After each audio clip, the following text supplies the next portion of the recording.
Hello बच्चों, तो आज की क्लास में हम पढ़ेंगे आपकी बुक का chapter 9 some application of trigonometry. तो एक्सरसाइज 9.1 का जो थर्ड क्वेश्चन है उसको देखिए। यहाँ पर क्या बोला जा रहा है, बोला गया है इसमें कि contractor plan to install 2 slide for the children to play in a park. एक पार्क में बच्चों को खेलने के लिए वो स्लाइड बनाना चाहता है, ठीक है।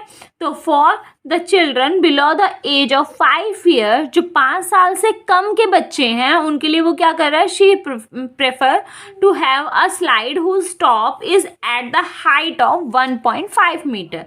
तो वो जो स्लाइड बनाना चाहता है 5 साल से कम बच्चों के लिए, तो उसकी जो हाइट है वो क्या रखना है। देखो यहाँ पर मैं यहाँ बताती हूँ आपको। देखो जैसे यहाँ पर ये जो है स्लाइड बनाना चाहता है, ये स्लाइड इस तरीके से बनेगी। ये स्लाइड बनाना चाहता है तो इस स्लाइड की जो हाइट है वो क्या रखना चाहता है, 1.5 रखना चाहता है। ये जो स्लाइड है, स्लाइड की हाइट वो स्लाइड की हाइट नहीं इसकी, ठीक है। तो ये कितनी रखना चाहता है, 1.5 रखना चाहता है। क्लियर है। फिर यहाँ पर बोला गया है रखना चाहती है, ठीक है।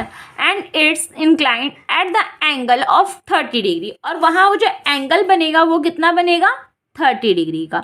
ये तो बना है किसके लिए, 5 साल से कम बच्चों के लिए, ठीक है। फिर उसके बाद बोला गया है कि वेयर फॉर एल्डर चिल्ड्रन, जो बड़े बच्चे हैं मीन्स 5 साल से ऊपर के जो बच्चे हैं उनके लिए वो क्या करना चाहते हैं, 3 मीटर की हाइट रखना चाहता है। वो स्लाइड जो बना रहा है उसकी देखिए सपोज ये एक और उसने स्लाइड बनाई, उसकी जो वो हाइट रखना चाहता है वो कितनी, 3 मीटर, ठीक है।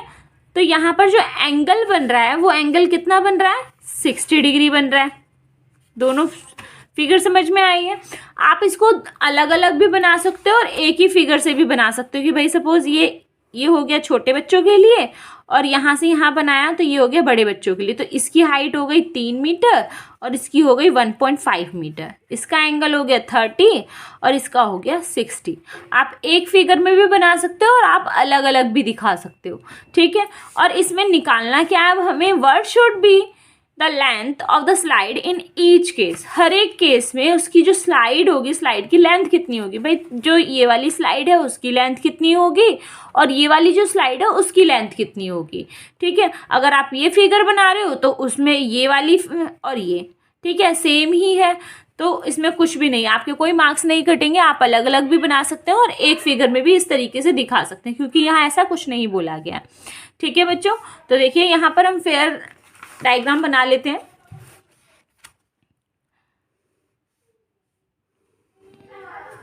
ये है 5 साल से कम वाले बच्चों के लिए, तो इसकी हाइट कितनी है, 1.5 मीटर। एंगल बन रहा है 30 डिग्री का, ठीक है। और हमें क्या फाइंड करना है, ये स्लाइड की लेंथ फाइंड करनी है। ये है बड़े बच्चों के लिए, ठीक है, जो 5 साल से ऊपर के हैं। तो यहाँ पर जो इसकी जो लेंथ दी हुई है वो दी है 3 मीटर और ये एंगल कितना दिया है, 60 डिग्री, और ये हमें निकालनी है इसकी स्लाइड। क्लियर है। तो देखिए हम अब नाम लिख लेते हैं। भाई पिक्चर बना रहे हैं तो नामकरण करना बहुत ज़रूरी है, ठीक है। तो देखिए ABC, ये DEF। क्लियर है। तो देखिए यहाँ पर अब हमें दिया क्या है वो देख लेते हैं। दिया क्या है यहाँ पर, AB दिया है हमें कितना, 1.5 मीटर, और एंगल ACB दिया है हमें 30 डिग्री। और क्या दिया है यहाँ पर, यहाँ दिया है हमें DE 3 metre and angle DFE दिया है 60 डिग्री, ठीक है बच्चों। तो यहाँ पर देखो, और हमें फाइंड क्या करना है, फाइंड करनी है AC और DF, ठीक है। इसकी लेंथ हमें फाइंड करनी है। तो सॉल्यूशन में देखिए, अब पहले इसका निकाल लेते हैं, इन ट्रायंगल ABC, ठीक है। इसमें आपको ये दिया गया और ये फाइंड करना है, तो हम इसको रख लेंगे कि AB अपॉन में AC।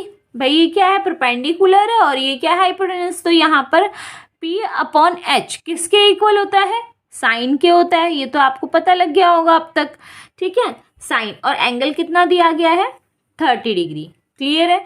तो देखिए ए बी कितना है यहाँ पर, हमें 1.5 मीटर, और अपॉन में ए सी हमें फाइंड करना है। तो साइन 30 की वैल्यू कितनी होगी हमारे यहाँ, 1/2। क्लियर है। तो यहाँ पर जब हम ए सी फाइंड करेंगे, तो ए सी फाइंड करने के लिए देखिए, ए सी फाइंड करेंगे तो क्रॉस मल्टीप्लाई होगा भाई, ए सी को इससे मल्टीप्लाई किया तो ए सी आएगा, 1.5 को 2 से मल्टीप्लाई करेंगे तो कितना आएगा, 3 आएगा। ठीक है, देखिए यहाँ पर 1.5 को 2 से मल्टीप्लाई करेंगे, 2 से मल्टीप्लाई करेंगे तो कितना आएगा 30, और इसके बाद पॉइंट लग जाएगा। ठीक है, तो पॉइंट के पास 0 की कोई वैल्यू नहीं, तो क्या आ जाएगा हमारा 3 आ जाएगा। ठीक है, 3 मीटर। क्लियर है। अब हमें क्या निकालना है, ये निकालना है। तो इस ट्रायंगल, ये वाला ट्रायंगल लेंगे, तो देखिए इस ट्रायंगल में हम क्या लेंगे, इन ट्रायंगल DEF। ठीक है, तो ये आपको दिया है और ये आपको फाइंड करना है। तो सेम वही चीज क्या करेंगे, DE अपॉन में DF। क्लियर है। तो यहां पर देखिए ये किसके इक्वल होगा, साइन 60 के। तो DE हमें कितना दिया हुआ है, 3 दिया हुआ है, और ये हमें फाइंड करना है DF। क्लियर है। साइन 60 की वैल्यू क्या होती है, √3 अपॉन में 2। क्लियर है बच्चों। तो DF जब हम निकालेंगे तो ये देखिए इसके साथ मल्टीप्लाई यहाँ पर, और इसके साथ ये मल्टीप्लाई करेंगे तो 6। अब यहाँ देखिए ये यहाँ जाके क्या, ये मल्टीप्लाई है ना, तो यहाँ जाएगा तो क्या हो जाएगा, डिवाइड हो जाएगा। अब यहाँ पर हमारा क्या आ गया है, √3 आ गया। तो अब हम यहाँ क्या करेंगे, रैशनलाइज करेंगे।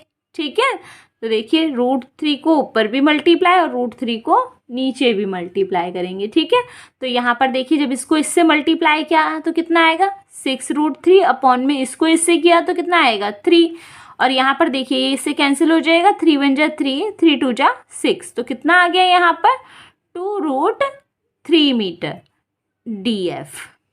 समझ में आ गया बच्चों। तो ये हमारे पास आ चुका है।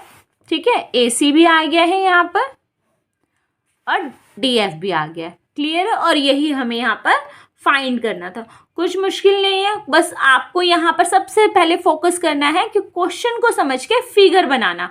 अगर आपने क्वेश्चन को समझ लिया अच्छे से और फिगर बना लिया है क्लियर, तो यहाँ पर सॉल्यूशन में कोई भी आपको प्रॉब्लम नहीं आने वाली है। ठीक है बच्चों, तो सबसे पहले आपको क्वेश्चन को अच्छे से समझना है।